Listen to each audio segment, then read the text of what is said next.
Good afternoon, ma'am. Ma'am, koi Safemoon se yam na pai ni natra. Safemoon se koi yam na di kanoi ba popular oi ba coin singi marak ta mani natra. Al ko coin singi marak ta. Hana koi Safemoon se koi sibe inu lak tringi mamang dagi Safemoon se ne koi mayam na hana tanara mi se loina ma. Okay. Safemoon se event ai isa makisu hana koi ai karor nipan gi mathak ta thambane. अदो अगिसु लाइबक थीबना कइनो कांदा इन semen से सैने हदि v2 लाए हदि खंगगा v2 the अखोइना manually migrate तौब दका ओय HYBE से हना खंगुदब दुगिनिको exchange का the ये exchange से लेरगदि सेमन से मसाना द माइग्रेट तौजेगनि सी तौगनि म्याम अमा को अदुबो अइना सुम गारे कांदा सुम लेट ओइरगा लास्ट अइगी Safemoon फंगदब चांगदो अदुदगी हेन फंगेको अदु Safemoon से आई माइग्रेट तौब से यम दका ओय को Safemoon से द माइग्रेट तौब मतम द कदाइदा इ चतुइनो आई ngसाइगी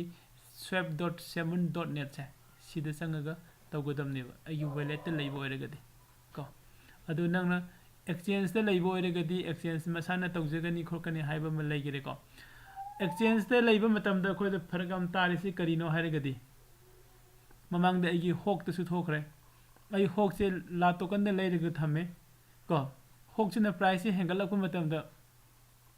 मार्केट ओवर आई मोय ला टोकन द कॉन्ट्रैक्ट से हजे अनि तरो खदा मोयना है से कोई एक्सचेंज ने पामुक सिगी problem सिगी Sana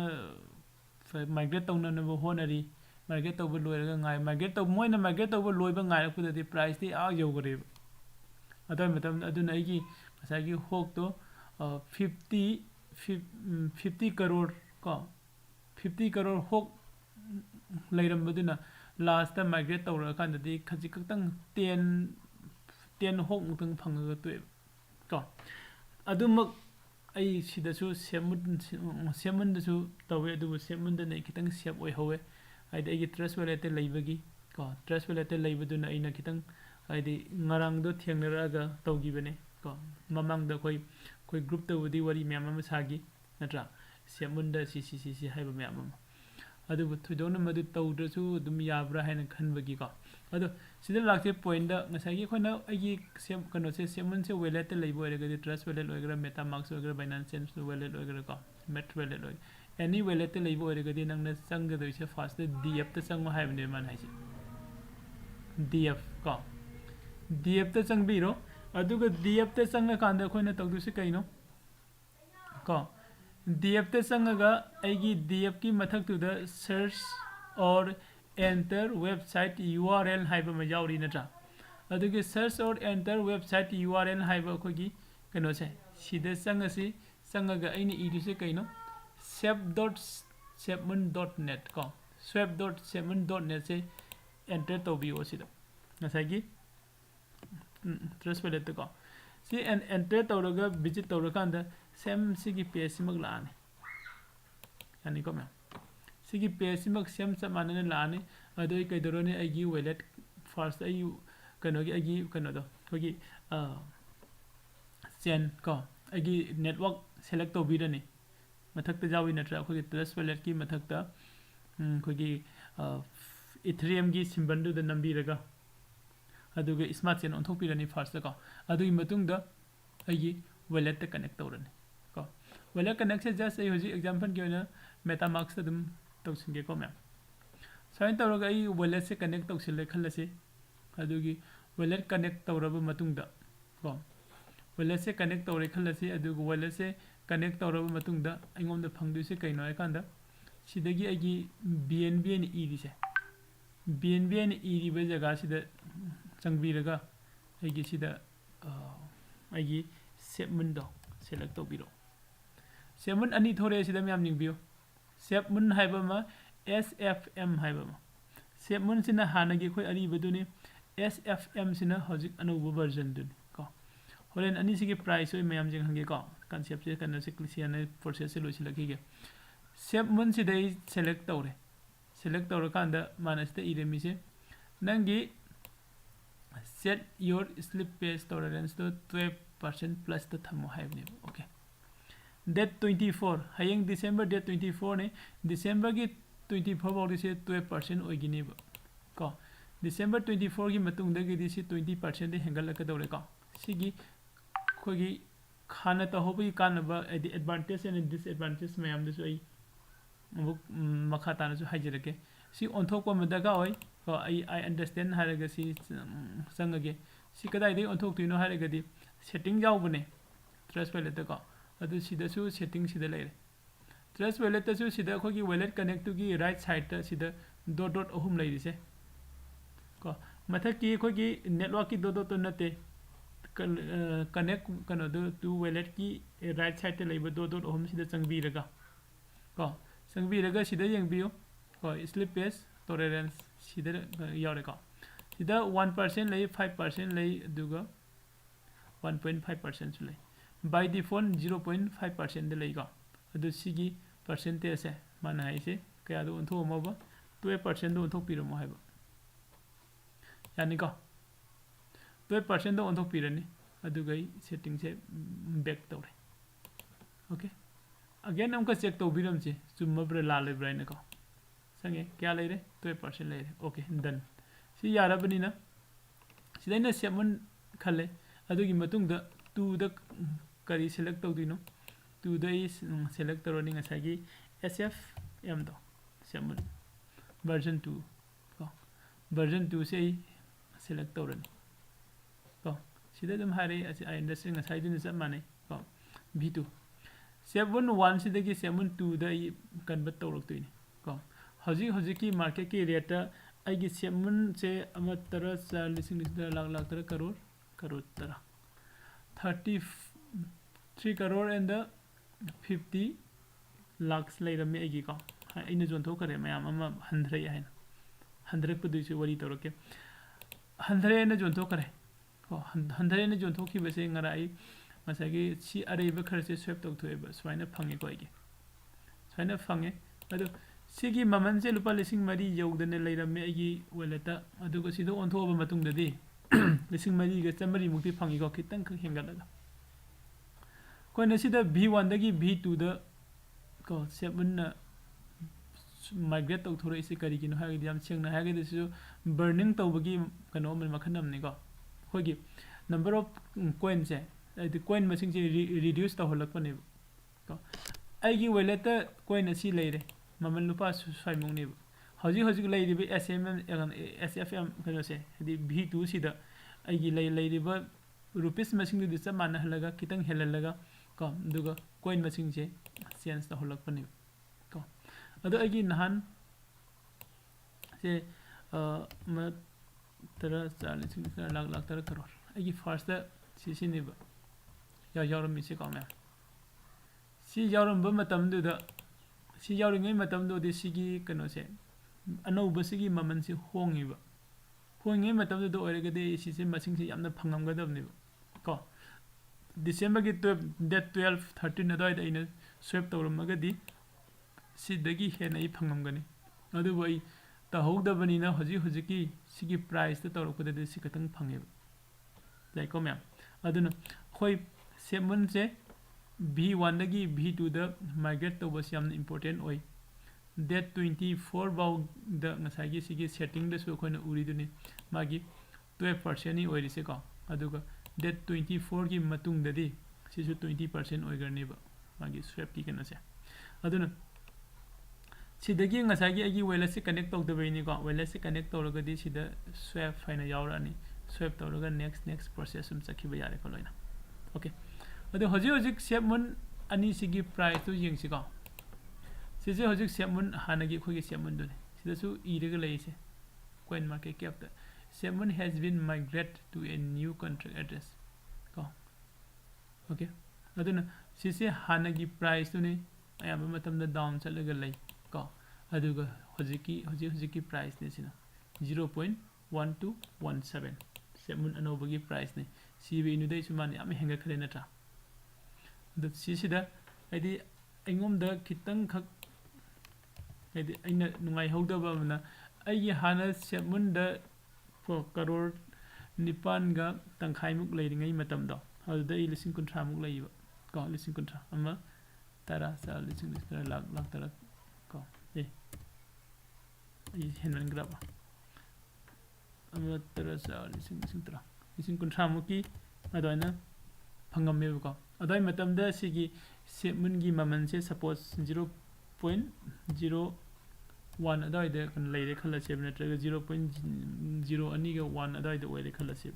haurakpu matam gi first gi Safemoon anoba haurakpu matam da ko si matam si da ina market tawramagadi aingom da phangdu si at least ha si leire lakh tara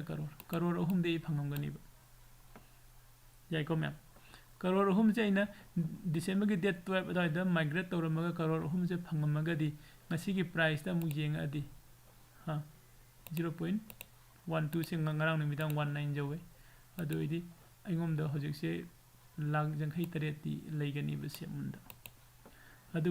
hojik si se mangre be ngomde kari gino haragadi aina matam chana migrate ta hogda matam chana migrate ta hogda budagi aina Safemoon se am down chale haina crore manga amasu jon thokare adu matung da crore ahum ga tangkhai da ngai hore crore ahum ga tangkhai si su sigi maman si da swap tawbugi mahutta aina swap tawri se ngarang 0.12 si da swap tawe to 0.12 si da swap tawe adu ga dai matam da igi trust wallet show tawba rupees masing se sikhtani lising ahum ga sanipan ka saimuk show tawe adu nai si asengba lising kunthra ga mathoi khara phangbo do lising kunthra ga manga ga khara phange go ai Safemoon ko aduna matara sa lising tara lising kunthra manga khara dang phangbani na ngarang numidang gi Safemoon gi 0.19 bo haigala ko matam da ai gi total amount si baw di yorame ko aduga mu handraga hojik lising mari ge khara dele ko adu adi hojik su yamne late oibo oidari ko late oibo oidari sida sum thengjin garaga suppose ai gi account da 1000 rupees ki Safemoon hojik yawre khalasi 1000 rupees ki Safemoon se yawre khalasi hojik Safemoon gi maman anobugi maman se si se 0.1216 ni ko 1000 rupees ki Safemoon se ingom du yawre khalasi ado ina si hojik nang migrate tawu matam da nang na phangdi wa Safemoon amount da lising ni pan ga chani mu haidi around 8000 samuk da phangani hojik ki market ki price da nang na migrate tawu matam da ado sigi 12 oiramba si dagi kaigumba sigi 1 gi jaga da 2 oigare khalasi ba Safemoon gi price oisu oira adune nomani da ka sida oira kan da di nangi ngasagi lising ni pan phangam bado manga dang phanggarani nangi Safemoon anoba sigi masing se ka ado mo ngasagi 2 oiramba sida 5 oigare khalo nangna market taw aina haininga je kaino nangna market taw se late oiriba makhai gi nangi disadvantage ngaktani ko 0.5 ta nangna market taw di lising ani dang phangani ngasai nang lising ni pan phangada wodo ani dang phangani natra ado ngasai nang lising ni pan phangingai da market ta horagadi ko ngasai nang lising ni pan phangingai da market ta horagadi ama tara sa lising ko into adu go hojik 0.5 ki price da jeng agadi lupa si ni lising ani ni phangdi adu bo hojik nang na si da market taw silagadi ko kya phange lising ani da ngare lising ani si da into 0.5 tawragadi kya phange yengo lising am khatang phange ko sumaina khoina yaragadi ngasi mak adum migrate tawbiyo khogi Safemoon paibe sini naw sing ko Safemoon akhoi group ta mi myam ma share kana da Safemoon pairi aina khangu da su angang sing phanam pai ko Safemoon paibe sini naw sing na migrate tawbiyo migrate tawbagi process to hoje ina sida jenghan gai duni ko khogi trust wallet ta changbi raga DEC ta changbi raga ko search or entry website address to changaga sigi swap.safemoon.com si entry tawbiyo aduga changaga nangi network select tawbiyo first Ethereum dagi smart chains da adugi matung da wallet connect tawbiro wallet connect tawro matung da dodol ahum sida changbiyo dodol ahum sida changaga masagi sida 0.5% oirambada sida laaga 12% onthokpiyo to 12% onthokpiyo adugi matungda again amuka chu check tawbira musuma brain C yam important होय को कगुम सिसिना 12% जौद्रगदी आइगे transaction से market fail होगी बस आइ ज्ञान ताने को ma'am अदुना 12% से must ने को अदो हयेंग डेट 24 की मतुंग दगी सी 20% ओरनी 20% ओरदी मगी ट्रांजैक्शन चार्ज से हेने हेना साउंड सॉन्ग का एक्टिविटी को अदुना हजिक हजिक से अखोय दुम मतम लेदी हयेंग बो को अदुगा सिदा चंगबिरो सिदा ngasai ahanbada kaino uramido BNB leirambase BNB की जगह सिदा Safemoon select तौबीरो Safemoon करमबनो अकोन बैसी नते को हानगी Safemoon से select तौदीनी को ओके देन अदि मतुंग द सी from नि टू सिदा इने SFM को select तौई करिनो सिसु Safemoon ने समाने को सिसु Safemoon ने सांग इबसिना अरि बदुने तेन इबसिना अनोबसिनी को अदु सी इने सिगी Safemoon से select तौरे हां select तौबा यादरे हानन तौरगा कन लगी बई को सिले अदु होजे सिदगी सिदा swap तौगदबने एगी से wallet connect तौदबैनी को वेबसाइट तौबगी connect तौरगदी सिदा swap लाने swap तुदा नंबीरो अदुगा प्रोसेस कंटिन्यू तौबियो को स्मार्ट चेन खर दका ओइबने याम दब सांग द खर कितनी याम दबने अदु स्मार्ट चेन तौरगा सिगी कनो से swap तौथोपियो हाइदी कोन की प्लान मयाम अमा कोगी Safemoon की ऑफिशियल पेज द मयाम अमा ईरे कांद लेरिबा को हाइदी सिंग मतुंगिना ngasi aina Safemoon को swap तहौद बाइसे एगी मंगजेबने हयेंग कोन अदुम खंगनागनी को हजिक सोइना सिदे एग्जांपल पिगिबदो हजिक लुपा 0.12 दंग पिरिङैदा aina swap तौथोपदुगा Safemoon हयेंग 0.5 पी कांद swap तौबदुगा Safemoon हयेंग लुपा अनि योर कांद swap तौबदुगा यामथिने खेनरकनी को अइंगोम द लेरंबा Safemoon अरिबदो लुपा लिसिंग अमगी ने खलसिबा लिसिंग अमगी हजिक सिसे लेइरे खलसिबा लुपा लिसिंग अमगी Safemoon से क्या यामगनी हजिक यामफन सिसिने द जेंथो जेंगसिबो को लुपा लिसिंग अमगी हजिक लेइरिबा अगी Safemoon अरिबसिदा जेंग अगदी लाख 92 लाख नेब 1000 की Safemoon से 92 लाख नेब सिगे 92 लाख Safemoon से अइना सागी हजिक लेइरिबा मार्केट की प्राइस 0.12 सिदा कन्वर्ट तौथोगदी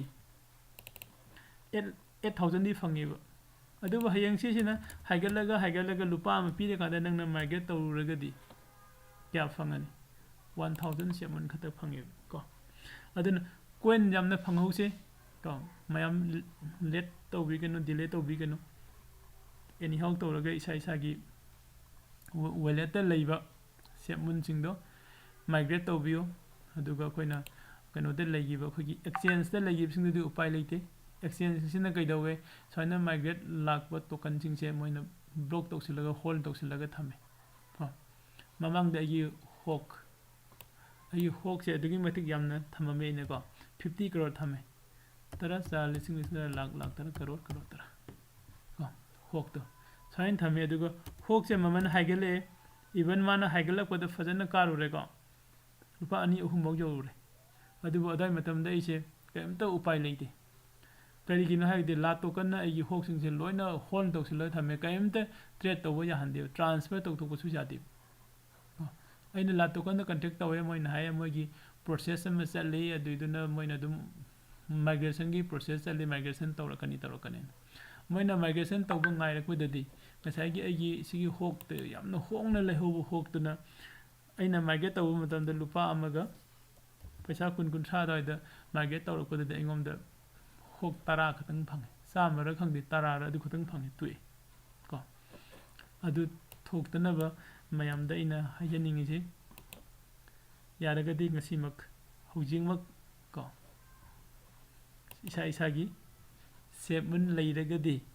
अनौबो वर्जन द न्यू वर्जन द स्वैप तौबियो अखोइना स्वैप करिगी तौरिनो को वाथीनी करी अदु केमदा खनबिरुगनो अखोइना स्वैप करिगी तौरिनो अखोइना स्वैप तौइसे हजि अखोइना लेट ओइ होबगिनी को लेट ओइरमददी ngasi ai फजन करोड़पति ओइरगा लेरगदम लेट ओइ होबगिने स्वैप तौरैसे करिगी प्रोसेस नो हाइरगदी सिसु बर्निंग मखन नमनेबा को ngसाइगी अखोइगी सिदा से अइंगोमद करोड़ निपान हाइरे अमा तरा 40 लाख तरा करोड़ करोड़ निपान से इना कया द स्वैप तौबा ꯁꯤꯁꯦ ꯂꯨꯄꯥ 30,000ꯒꯤꯅꯦꯕ ꯅꯠꯇ꯭ꯔꯥ 30,000ꯒꯤꯅꯤ 30,000ꯒꯤ ꯀꯔꯣꯔ 9ꯁꯦ ꯉꯁꯥꯏꯒꯤ ꯑꯩꯈꯣꯏꯒꯤ ꯃꯃꯜꯁꯤꯗ ꯀꯣ ꯍꯧꯖꯤꯛ ꯍꯥꯏꯗꯤ ꯁ꯭ꯋꯦꯞ ꯀꯔꯣꯔ 9ꯗꯣ ꯁ꯭ꯋꯥꯏ ꯃꯇꯝꯗ 30,000 ꯑꯣꯏꯔꯝꯃꯦ ꯑꯩꯒꯤꯗꯀꯣ 30,000ꯒꯤ ꯀꯔꯣꯔ 9 ꯂꯩꯔꯝꯕ ꯀꯩꯅꯣꯁꯦ ꯁꯦꯞꯃꯨꯟꯁꯦ ꯀꯣ 0.001ꯗ ꯁ꯭ꯋꯦꯞ ꯁꯤꯒꯤ ꯄ꯭ꯔꯥꯏꯁꯇ ꯁꯦꯞꯃꯨꯟ ꯑꯅꯧꯕꯗꯨꯗ ꯑꯩꯅ ꯁ꯭ꯋꯦꯞ ꯇꯧꯕ ꯐꯪꯉꯝꯃꯒꯗꯤ ꯑꯩꯉꯣꯟꯗ ꯁꯤ ꯐꯪꯒꯅꯦꯕ ꯁꯤꯁꯤꯗ ꯑꯩꯉꯣꯟꯗ ꯃꯥꯡꯒꯩꯁꯦ ꯀꯌꯥꯅꯣ ꯃꯁꯤꯡ ꯀꯔꯣꯔ 5 ꯃꯥꯡꯈ꯭ꯔꯦ ꯅꯠꯇ꯭ꯔꯥ ꯀꯔꯣꯔ 3ꯗꯤ ꯐꯪꯍꯧꯔꯦꯕ ꯃꯥꯡꯈ꯭ꯔꯤꯕ ꯀꯔꯣꯔ 5ꯗꯣ ꯕꯔꯟ ꯇꯧꯊꯣꯛꯈꯤꯕꯅꯦꯕ ꯑꯗꯨꯃꯥꯏꯅ ꯁꯤꯁꯨ ꯕꯔꯅꯤꯡ ꯇꯧꯕꯒꯤ ꯄ꯭ꯔꯣꯁꯦꯁ ꯃꯈꯜ ꯑꯃꯅꯤ ꯍꯥꯏꯗꯤ ꯀꯣꯏꯟ ꯃꯁꯤꯡ ꯍꯟꯊꯔꯛꯄꯅꯦꯕ ꯀꯣꯏꯟ ꯃꯁꯤꯡ ꯍꯟꯊꯔꯛꯄꯁꯤꯅ ꯑꯩꯈꯣꯏꯗ ꯀꯩꯗꯧꯔꯅꯤ ꯑꯩꯈꯣꯏꯒꯤ ꯁꯔꯀꯨꯂꯦꯁꯟꯁꯦ ꯍꯦꯟꯒꯠꯂꯛꯑꯅꯤ ꯁꯔꯀꯨꯂꯦꯁꯟ ꯍꯦꯟꯒꯠꯂꯛꯑꯒꯗꯤ ꯁꯤꯒꯤ ꯄ꯭ꯔꯥꯏꯁꯁꯦ ꯇꯞꯅ ꯍꯦꯟꯒꯠꯂꯛꯑꯒ ꯉꯁꯥꯏꯒꯤ ꯑꯩꯒꯤ ꯑꯁꯤꯗ ꯀꯔꯣꯔ 3 ꯐꯪꯉꯝꯒꯗꯕꯗꯣ ꯍꯧꯖꯤꯛ ꯍꯦꯟꯒꯠꯈ꯭ꯔꯒ ꯂꯥꯁꯇ ꯑꯩꯉꯣꯟꯗ ꯐꯪꯉꯤꯁꯦ ꯁꯤ ꯈꯛꯇꯅꯦꯕ ꯐꯪꯉꯤꯁꯦ ꯀꯣ ꯖꯁ ꯑꯦꯛꯖꯥꯝꯄꯜꯅꯤꯀꯣ ꯁꯨꯃꯥꯏꯅ ꯑꯗꯨ ꯁꯤꯗꯒꯤ ꯑꯃꯨꯛ ꯉꯔꯥꯡ ꯅꯨꯃꯤꯗꯥꯡ ꯑꯊꯦꯡꯕꯗ ꯇꯧꯕ ꯑꯣꯏꯔꯒꯗꯤ 0.19ꯗꯗꯤ ꯁꯤ ꯈꯛꯇꯅꯤ ꯐꯪꯗꯣꯏꯁꯦ ꯑꯃꯨꯛ ꯀꯣ ꯁꯨꯃꯥꯏꯅ ꯃꯌꯥꯝ ꯑꯃ ꯀꯩꯅꯣꯁꯦ ꯂꯩꯈ꯭ꯔꯦ ꯑꯗꯨꯅ ꯃꯌꯥꯝꯅ ꯀꯩꯅꯣ ꯇꯧꯔꯒꯗꯤ ꯍꯥꯏꯔꯤꯕ ꯀꯩꯅꯣꯁꯦ ꯁꯦꯞꯃꯨꯟ ꯀꯣ ꯁꯦꯞꯃꯨꯟꯁꯦ ꯍꯧꯖꯤꯛ ꯑꯗꯨꯝ ꯈꯨꯗꯛꯇ ꯁ꯭ꯋꯦꯞ ꯇꯧꯊꯣꯛꯄꯤꯌꯣ VE2ꯗ ꯀꯣ ꯀꯃꯦꯟ ꯁꯦꯛꯁꯟꯗ ꯀꯣꯏꯁꯟ ꯍꯪꯕꯤꯔꯛꯑꯣ ꯅꯠꯇ꯭ꯔꯒꯅ ꯑꯩꯈꯣꯏꯒꯤ ꯋꯥꯆꯦꯞꯀꯤ ꯒ꯭ꯔꯨꯞ ꯂꯩ ꯃꯈꯥꯗ ꯀꯩꯅꯣꯗ ꯑꯩꯈꯣꯏꯒꯤ ꯚꯤꯗꯤꯑꯣꯁꯤꯒꯤ ꯗꯤꯁꯀ꯭ꯔꯤꯞꯁꯟꯗ ꯌꯥꯎꯔꯤꯕꯅꯤ ꯑꯗꯨꯒ ꯇꯦꯂꯤꯒ꯭ꯔꯥꯝꯒꯤ ꯒ꯭ꯔꯨꯞꯁꯨ ꯚꯤꯗꯤꯑꯣꯁꯤꯒꯤ ꯗꯤꯁꯀ꯭ꯔꯤꯞꯁꯟꯗ ꯌꯥꯎꯔꯤꯕꯅꯤ ꯃꯌꯥꯝ ꯑꯅꯧꯕ ꯀꯅꯥꯒꯨꯝꯕꯅ ꯌꯦꯡꯕꯤꯔꯒꯗꯤ ꯑꯦꯅꯤ ꯀꯣꯏꯁꯟ ꯍꯪꯅꯤꯡꯕ ꯅꯠꯇ꯭ꯔꯒ ꯁꯞꯄꯣꯔꯠ ꯄꯥꯝꯕ ꯍꯥꯏꯔꯤꯕ ꯀꯩꯅꯣꯁꯤꯗ ꯀꯃꯦꯟ ꯁꯦꯛꯁꯟꯗ ꯀꯃꯦꯟ ꯇꯧꯕꯤꯔꯛꯑꯣ ꯅꯠꯇ꯭ꯔꯒꯅ ꯒ꯭ꯔꯨꯞꯇ ꯖꯣꯏꯟ ꯇꯧꯔꯒ ꯒ꯭ꯔꯨꯞꯇ ꯗꯤꯁꯀꯁꯟ ꯇꯧꯔꯒꯁꯨ ꯌꯥꯅꯤ ꯀꯣ ꯑꯩ ꯂꯣꯏꯁꯤꯟꯖꯔꯒꯦ ꯁ꯭ꯋꯥꯏꯗ ꯊꯦꯡꯛ ꯌꯨ